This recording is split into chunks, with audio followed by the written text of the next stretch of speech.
हो गए। सुबह होते ही मंदिर में हड़कंप मच चुका था।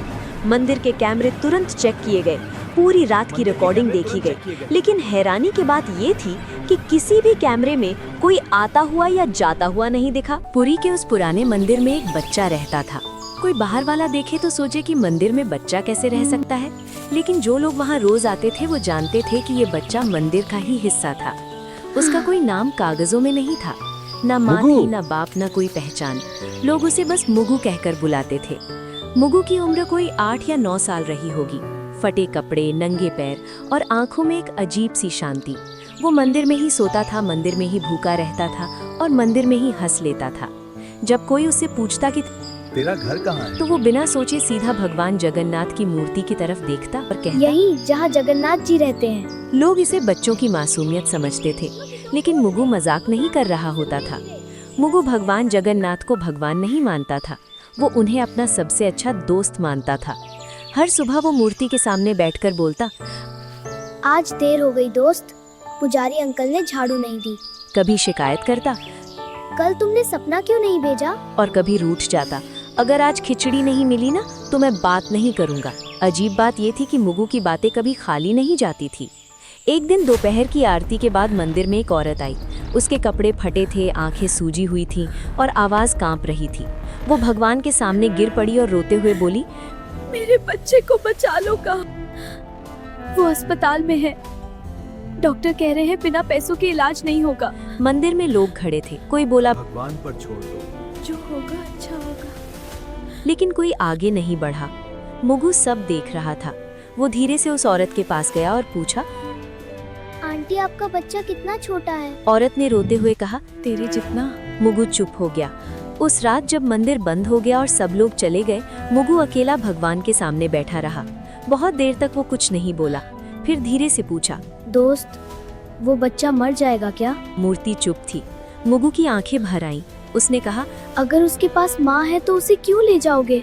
उसी पल मुगु को ऐसा लगा जैसे किसी ने बहुत पास से कहा हो, मेरी मोतियों की माला ले जाओ। मुगु घबरा गया। उसने मूर्ति की तरफ देखा और सच? बोला, आप नाराज नहीं आप होगे? नाराज नहीं होगे?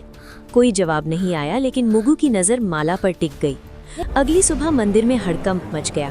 पुजारी चिल्लाने लगे, अरे ये क्या, भगवान की मोतियों की माला गायब है। मंदिर के कैमरे चेक किए गए, पूरी रात की रिकॉर्डिंग देखी गई, लेकिन ना कोई आता दिखा ना कोई जाता। तभी एक आदमी बोला, कल रात मैंने उसी बच्चे को मंदिर में घूमते देखा था।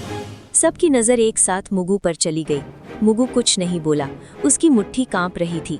उसी समय मंदिर के बाहर वही औरत खुशी से रो रही थी। वो सबको बता रही थी कि किसी ने भगवान की माला बेचकर उसके बच्चे का ऑपरेशन करवा दिया। मंदिर के अंदर लोग भगवान को देख रहे थे और मंदिर के बीच में एक बच्चा चुपचाप खड़ा था। एक पुजारी ने परेशान होकर कहा, अगर कोई इंसान आया होता तो कैमरे में जरूर दिखता। दूसरे पुजारी ने धीरे से कहा, ऐसा तो तभी हो सकता है जब कोई आया ही ना हो। लोगों में खुसुर पुसुर बढ़ने लगी और हर कोई एक दूसरे की तरफ शक से देखने लगा। उसी भीड़ में एक आदमी ने अचानक कहा, रात को मैंने मुगु को मंदिर में घूमते देखा था। ये बात सुनते ही सबकी नजर एक साथ मुगु पर चली गई। मुगु उस समय मंदिर के एक कोने में खड़ा था और उसे समझ नहीं आ रहा था कि सब लोग उसे ऐसे क्यों देख रहे हैं। एक आदमी ने सख्त आवाज में पूछा, तू रात को मंदिर में क्या कर रहा था?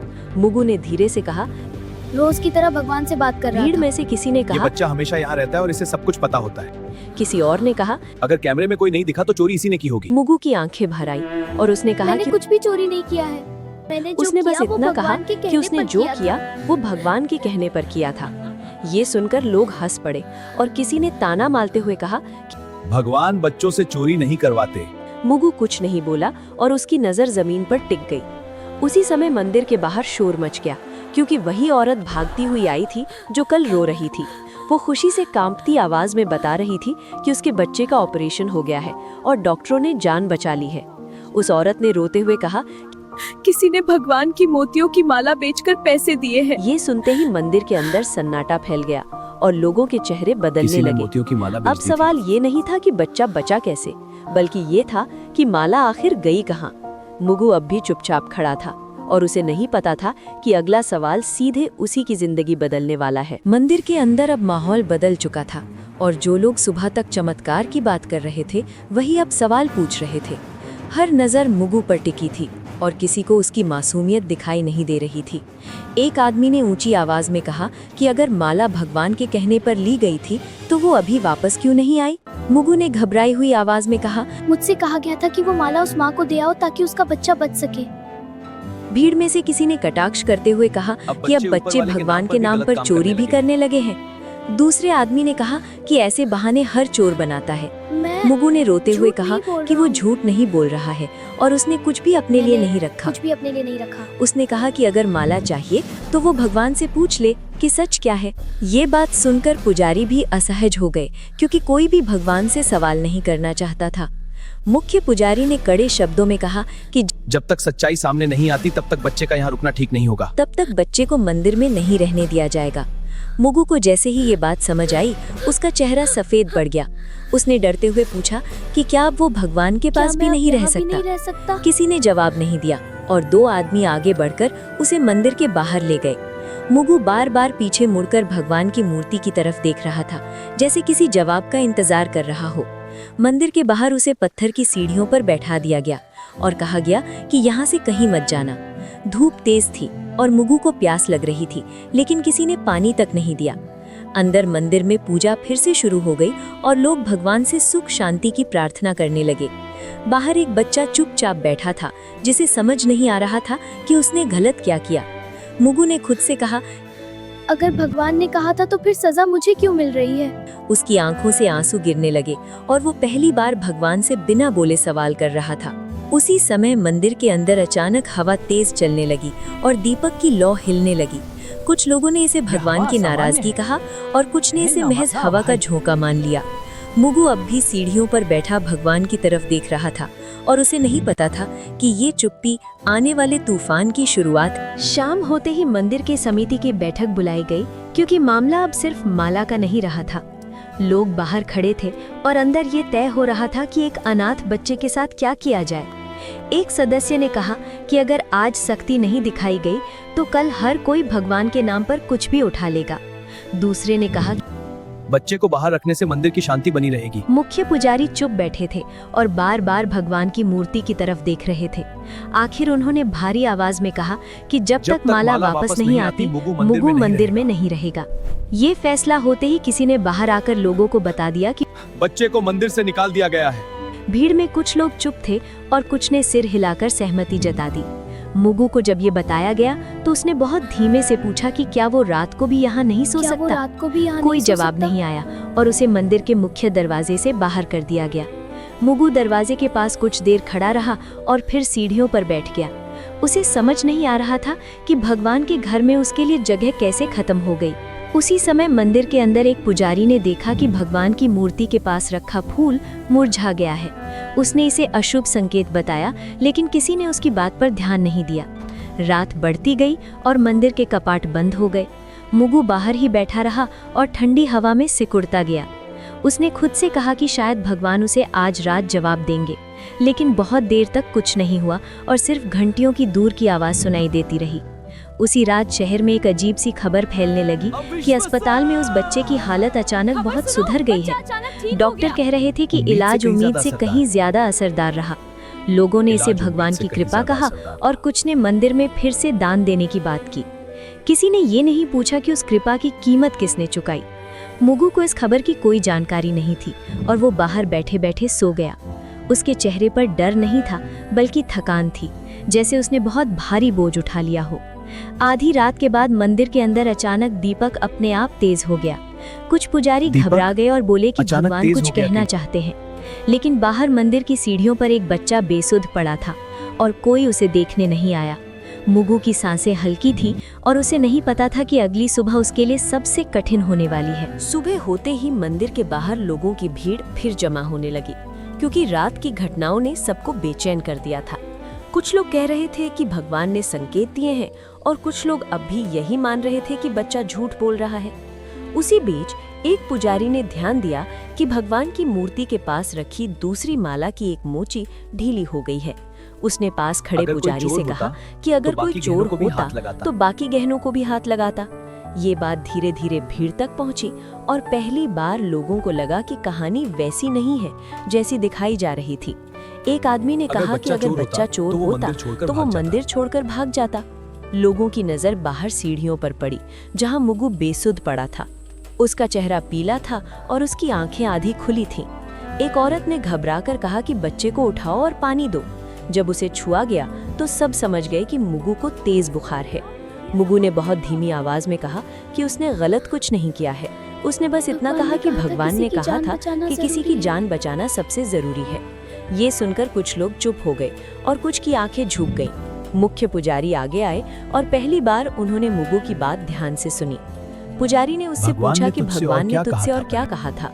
मुगु ने कांपती आवाज में कहा, भगवान ने कहा था कि सच सामने आने में समय लगता है। उसी समय अस्पताल से एक आदमी मंदिर पहुंचा जिस बच्चे और का उसने ऑपरेशन हुआ बताया था कि उसकी जिस हालत अब बच्चे पूरी का तरह ऑपरेशन ठीक है। हुआ था उसकी हालत अब पूरी तरह ठीक ऑपरेशन है। के पैसे उसने अचानक ये मिल भी गए कहा थे, कि ऑपरेशन इसलिए के डॉक्टरों ने पैसे बिना देर अचानक किए इलाज मिलने शुरू से कर दिया। डॉक्टरों ने तुरंत इलाज शुरू कर दिया था। अब मंदिर में सन्नाटा था और लोग एक दूसरे को देखने लगे। सबको समझ आ रहा था कि अगर माला न गई होती तो शायद वो बच्चा आज जिंदा न होता। लेकिन सवाल अब भी वही था कि माला मंदिर से बाहर कैसे गई। किसी ने फिर से कैमरे देखने की बात कही। जब कैमरे दोबारा चेक किए गए तो एक अजीब बात सामने आई। रात के ठीक उसी समय जब माला गायब हुई थी, सभी कैमरे कुछ सेकंड के लिए अपने आप बंद हो गए थे। टेक्नीशियन ने कहा कि ये आम बात नहीं है और बिजली में कोई दिक्कत भी नहीं हुई थी। लोगों के चेहरे पर डर साफ दिखाई देने लगा। मुख्य पुजारी ने भारी आवाज में कहा कि अगर ये सब सच है तो ये चोरी नहीं थी।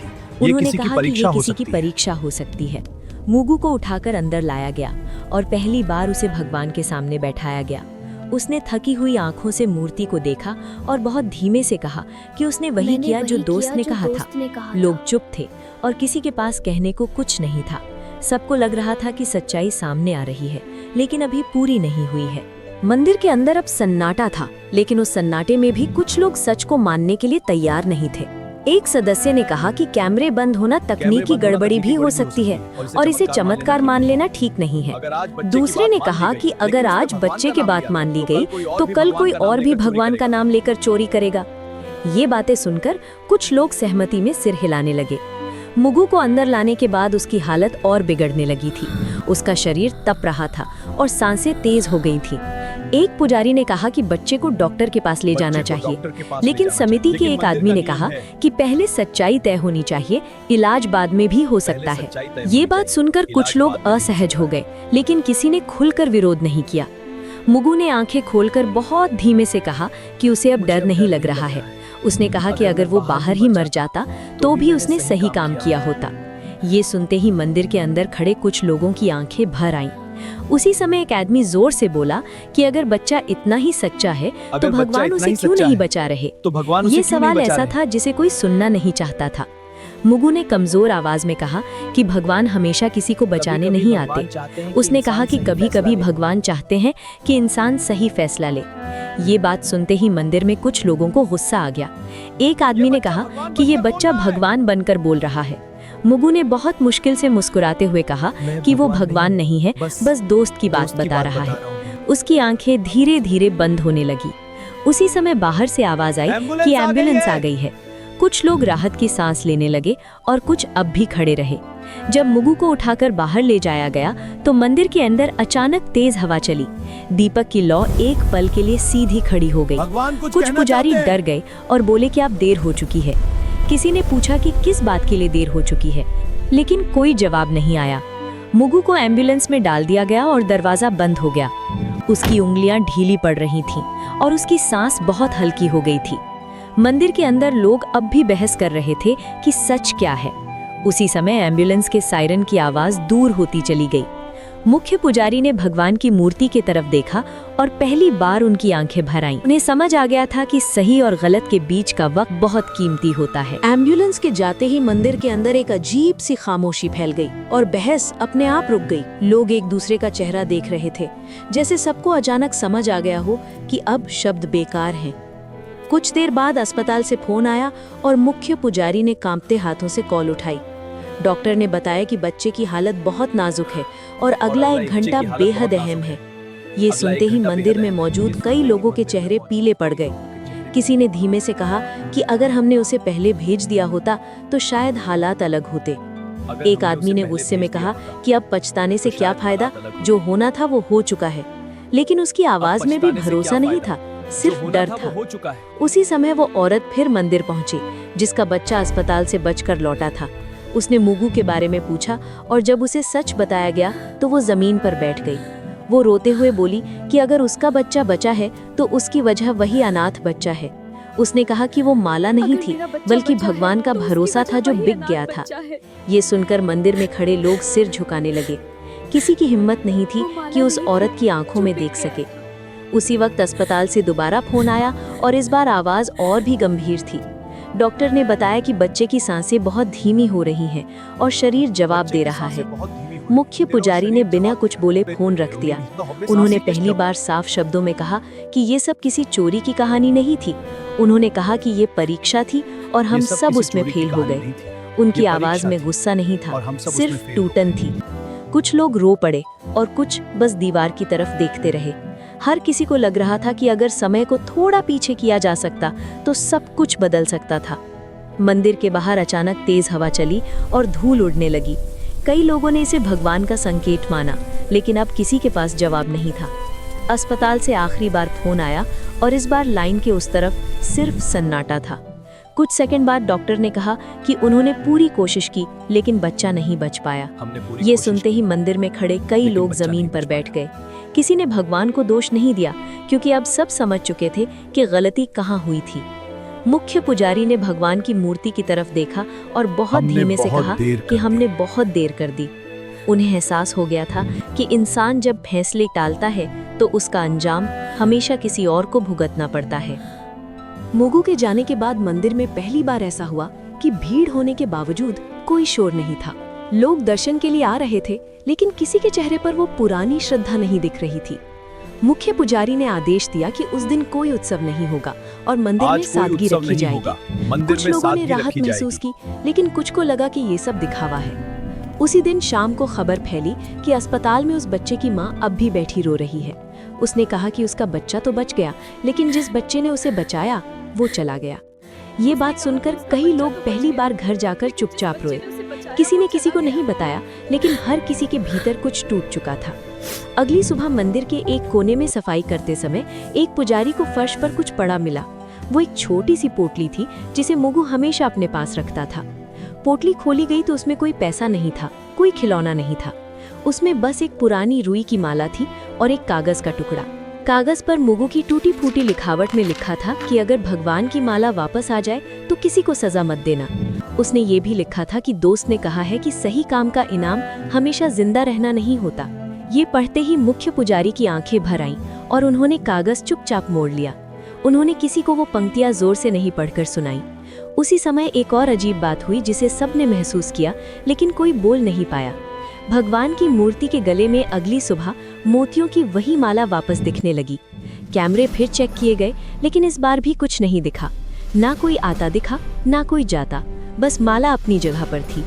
कुछ लोगों ने इसे भगवान की लीला कहा और कुछ ने इसे अपनी गलती मान लिया, लेकिन इस बार किसी ने ताली नहीं बजाई और किसी ने जयकारा नहीं लगाया। मुख्य पुजारी ने धीरे से कहा कि ये माला वापस नहीं आई है, बल्कि हमें वापस मिली है। उनकी आवाज में आदेश नहीं था, सिर्फ स्वीकार था। उसी दिन मंदिर के बाहर एक छोटा सा दिया जलाया गया, बिना किसी घोषणा के। लोग आते गए और चुपचाप दिए के सामने सिर झुकाते गए। कोई नहीं जानता था कि ये दिया किसके लिए है, लेकिन सब समझ रहे थे।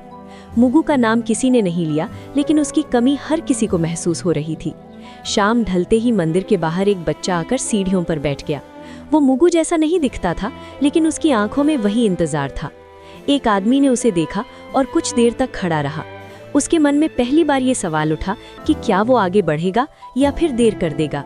अगली सुबह मंदिर हमेशा की तरह खुला, लेकिन माहौल पहले जैसा नहीं था। लोग दर्शन के लिए आए, सिर झुकाया और बिना ज्यादा रुके बाहर निकल गए। मुगु की बात अब कोई जोर से नहीं करता था, लेकिन हर कोई उसके बारे में सोच रहा था। मुख्य पुजारी ने उस दिन बहुत कम शब्दों में पूजा करवाई। उन्होंने भगवान से कुछ मांगा नहीं, बस चुपचाप हाथ जोड़कर खड़े रहे। मंदिर के बाहर वही आदमी उस बच्चे को लेकर फिर आया। इस बार बच्चे ने डर के बिना सीढ़ियों पर कदम रखा। किसी ने टोका नहीं, किसी ने सवाल नहीं किया। जैसे सब समझ गए हों कि कुछ सवालों का जवाब नियम नहीं होते। उस बच्चे को खाना दिया गया, पानी दिया गया और एक कोने में बैठा दिया गया। वो बार बार भगवान की मूर्ति की तरफ देख रहा था।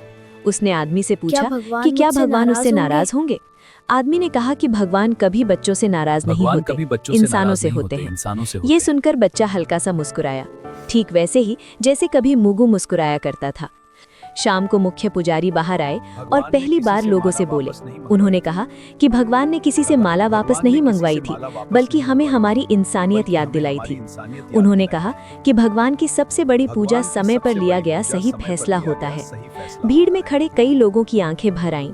मंदिर के बाहर जल रहा दिया अब भी जल रहा था, लेकिन अब वो किसी की मौत की याद में नहीं, बल्कि एक जिम्मेदारी की तरह जल रहा था। वही औरत जिसका बच्चा बच गया था मंदिर आई।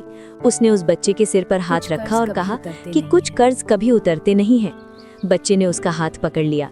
उसे शायद पहली बार लगा कि वो अकेला नहीं है। मंदिर की सीढ़ियों पर खड़े होकर आदमी ने आखिरी बार अंदर देखा।